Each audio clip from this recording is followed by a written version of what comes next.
Sir no stock board ಹಾಕಿದ್ದಾರೆ, ದಯವಿಟ್ಟು ಬೇಜಾರು ಮಾಡ್ಕೊಬೇಡಿ. ತುಂಬ ಗ್ರಾಹಕರು ತುಂಬ ಪಾಪ ಬಾಂಡ್ ತೀರೋರವ್ರೆ, ಪಾಪ ಪ್ರತಿಯೊಬ್ಬರು ಅವರೇ. ಈಗ ನಮಗೆ ದರ ತುಂಬ ಹೆಚ್ಚಳ ಆಗಿದೆ.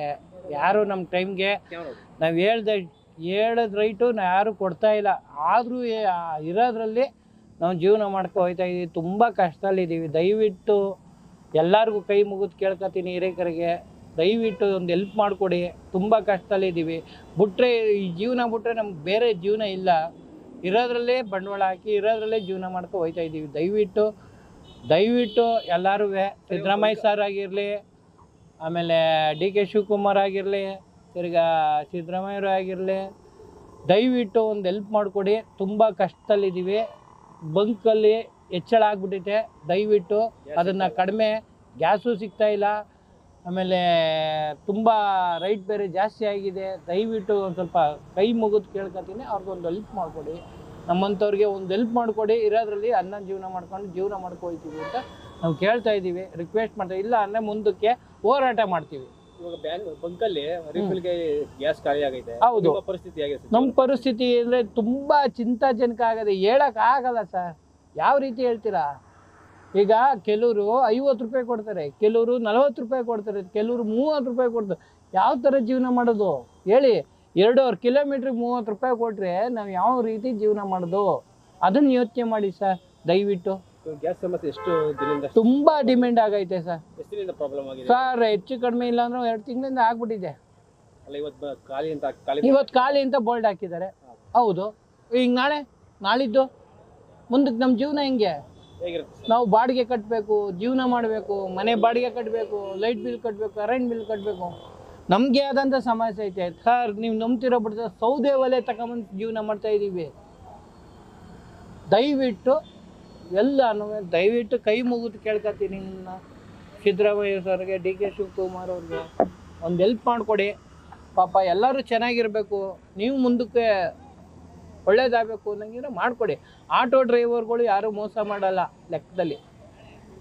ಗ್ರಾಹಕರಿಗೂ ಕೂಡ ಹೌದು, ಅವರು ತುಂಬ ತೊಂದರೆ ಆಗ್ತಾ ಇದೆ ಸರ್. ಏನು ಕೇಳಿದ ರೇಟ್ಗೆ ಎಷ್ಟು ಕೊಡ್ತಾರೆ? 40 ರೂಪಾಯಿ ಮಿನಿಮಮ್ ಇದ್ದಿದ್ದು 60 ರೂಪಾಯಿಗೆ ಏರಿಸಿದ್ರ. ಯಾಕೆ ಏರಿಸ್ತೀರಾ? ಎಲ್ಲಿ ಕೊಡ್ತೇನೆ?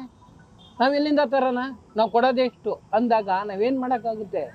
ಸಮಸ್ಯೆ ಸರಿಪಡಿಸ್ಬೇಕು. ತುಂಬ ದಯವಿಟ್ಟು ಈ ಸಮಸ್ಯೆನ ಪರಿಹಾರ ಮಾಡಿ. ದಯವಿಟ್ಟು ಕೂತ್ಕೊಂಡು ಮಾತಾಡ್ಕೊಂಡು ದಯವಿಟ್ಟು ನಮ್ಗೊಂದು ಒಳ್ಳೇದು ಮಾಡಿಕೊಡಿ.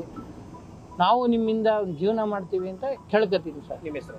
ಅರುಣ್ ಕುಮಾರ್ ಅಂತ ಸರ್. ಹೇಳಿ ಸರ್, ನೋ ಸ್ಟಾಕ್ ಬೋರ್ಡ್ ಹಾಕಿದ್ದೀವಿ, ಸಮಸ್ಯೆ ಎಷ್ಟು? ಸರ್, ಇವಾಗ 15 ದಿನ ಆಯ್ತು ಸರ್. ಇವಾಗ ಸರಿಯಾಗಿ ಲೋಡ್ ಬರ್ತಾ ಇಲ್ಲ. ನಾವಿವಾಗ ನಮ್ಮದು ಕೋಲಾರದಿಂದ ಇಲ್ಲಿ ಡೈಲಿ ಒಂದು ವಾರಕ್ಕೊಂದು ಲೋಡ್ ಬರ್ತಿತ್ತು ಸರ್. ಒಂದು ಲೋಡ್ ಅಂದರೆ ಒಂದು 16,000 ಲೀಟರ್ ಇರುತ್ತೆ ಅದರಲ್ಲಿ. 16,000 ಲೀಟ್ರಲ್ಲಿ ನಾವು ಒಂದು 8 ದಿನ ಮೇಂಟೈನ್ ಮಾಡ್ತಿದ್ವಿ ಮುಂಚೆ. ಇವಾಗ ಮಂಡ್ಯದಲ್ಲಿ ಎಲ್ಲ ಗ್ಯಾಸ್ ಬಂಕಲ್ಲಿ ಗ್ಯಾಸ್ ಇಲ್ಲ. ಅದಕ್ಕೋಸ್ಕರ ಸೇಲ್ಸು ಡಬಲ್ ಆಗಿದೆ ಸರ್. ಇವಾಗ ಒಂದು ವಾರ ಬರೋ ಲೋಡು 3 ದಿನಕ್ಕೆ ಖಾಲಿ ಆಗ್ತಾಯಿದೆ. ಇವಾಗ ನಮಗೆ ಜಾಸ್ತಿ ಬೇಕು ಅಂತ ಡಿಮ್ಯಾಂಡ್ ಮಾಡಿದರೆ ಅಮೌಂಟ್ ಕೊಟ್ಟರು ಇವಾಗ ಗ್ಯಾಸ್ ಕೊಡ್ತಾಯಿಲ್ಲ ಸರ್. ಅದು ಇದು ಸಮಸ್ಯೆ ಆಗಿದೆ. ಇವಾಗ ಆಟೋ ಚಾಲಕರ ಜೀವನ ಆಗಿರ್ತಾರೆ ಅಂದರೆ ಇವಾಗ ಆಟೋ ಮೇಲೆ ಡಿಪೆಂಡ್ ಆಗಿರೋ ತುಂಬ ಜನ ಇದ್ದಾರೆ ಸರ್ ಇಲ್ಲಿ. ಅದನ್ನು ಬಿಟ್ಟರೆ ಅವರಿಗೆ ಮತ್ತೊಂದು ಯಾವುದು ಉದ್ಯೋಗನೂ ಬರಲ್ಲ ಸರ್. ಆದರೆ ಇದು ಏನಾಗಿದೆ ಇವಾಗ ಅವ್ರಿಗೆ ಈಗ ಒಂದು ಯುದ್ಧದಿಂದ ಅವರಿಗೆ ತುಂಬ ಪರಿಣಾಮ ಅವ್ರ ಮೇಲೆ ಬೀರಿದೆ ಸರ್. ಅದಕ್ಕೋಸ್ಕರ ನಾನು ಈ ಮಂಡ್ಯದಲ್ಲಿ ಇರ್ತಕ್ಕಂಥ ಎಲ್ಲ ರಾಜಕಾರಣಿಗಳಿಗೂ ಹಾಗೂ ಸರ್ಕಾರಿ ಅಧಿಕಾರಿಗಳಿಗೂ ಕೇಳ್ಕೊಳ್ಳೋದೇನೆಂದರೆ, ಒಂದು ಆಟೋ ಚಾಲಕರ ಒಂದು ಕಮಿಟಿಗೆ ಪ್ರತಿಯೊಬ್ಬರಿಗೂ ಒಂದೊಂದು ಸಂಸಾರಕ್ಕೆ ಎಷ್ಟು ಬೇಕು ಅಷ್ಟು ಅಮೌಂಟನ್ನು ಅಥವಾ ಒಂದು ಪರಿಹಾರವನ್ನು ಅವರಿಗೆ ನೀಡಬೇಕೆಂದು ನಾನು ಸರ್ಕಾರದಲ್ಲಿ ವಿನಂತಿಯನ್ನು ಮಾಡ್ಕೋತಾ ಇದ್ದೀನಿ ಸರ್. ಸಾಕಷ್ಟು ಆಟೋಗಳು ಬಂದು ಹೋಗ್ತಾ ಇದ್ದಾರೆ ಅವ್ರಿಗೆ. ಹಾಂ ಸರ್, ಬೆಳಿಗ್ಗೆಯಿಂದ ನಮಗೆ ಗೊತ್ತು ಸರ್. ಆಟೋದರ ಲೈಫ್ ನಮ್ಗೆ ಗೊತ್ತಾಗುತ್ತೆ ಸರ್. ನಾವು ಡೈಲಿ ಅವ್ರ ಜೊತೆ ನಮ್ಮ ಜೊತೆ ರಿಲೇಷನ್ಶಿಪ್ ಇದೆ. ನಮಗೆ ಆಟೋದ್ರ ಕಷ್ಟ ನಮ್ಗೆ ಗೊತ್ತಾಗುತ್ತೆ. ಅವರಿಗೆ ಏನಾಗ್ತಾಯಿದೆ, ಸೇಲ್ ಆಗ್ತಾಯಿಲ್ಲ. ಇವಾಗ ಡೈಲಿ ಆಟೋದಿಂದ ದುಡಿದ್ರು 500 ರೂಪಾಯಿ ಬರ್ತಾಯಿಲ್ಲ ಸರ್ ಅವ್ರಿಗೆ ಇನ್ಕಮ್ಮು. ಬರೀ ಗ್ಯಾಸ್ಗೆ ಅಮೌಂಟ್ ಹೋಗ್ತಾಯಿದೆ. ಅಮೌಂಟು ಡಬಲ್ ಆಗಿದೆ ಸರ್. ಆದರೂ ಗ್ಯಾಸ್ ಸಿಗ್ತಾಯಿಲ್ಲ. ಮತ್ತು ಅವ್ರಿಗೆ ಬೇರೆ ಕೆಲಸನೂ ಮಾಡೋಕ್ಕಾಗ್ತಿಲ್ಲ. ಇದರಿಂದ ಒಂದು ಸರ್ಕಾರಕ್ಕೆ ನನ್ನ ಮನವಿ ಏನಂತಂದರೆ, ಒಂದು ಸ್ವಲ್ಪ ಅವರಿಗೆ ಪರಿಹಾರವನ್ನು ನೀಡಿ. ಇವಾಗ ಅವರ ಯುದ್ಧದಿಂದ ನಮಗೆ ಸ್ವಲ್ಪ ಎಲ್ಲ ಪರಿಣಾಮ ಬೀರಿದೆ. ಅದನ್ನು ನಾವು ಅರ್ಥ ಮಾಡ್ಕೋತೀವಿ. ಆದರೆ ಆಟೋದವರಿಗೆ ಸ್ವಲ್ಪ ಪರಿಹಾರವನ್ನು ನೀಡಬೇಕೆಂದು ನಾನು ಕೇಳ್ಕೊತಾ ಇದ್ದೀನಿ ಸರ್. ಕರ್ನಾಟಕ ನ್ಯೂಸ್ ಡಿಜಿಟಲ್ ಚಾನಲನ್ನು ಈಗಲೇ ಸಬ್ಸ್ಕ್ರೈಬ್ ಮಾಡಿ. ಧನ್ಯವಾದಗಳು.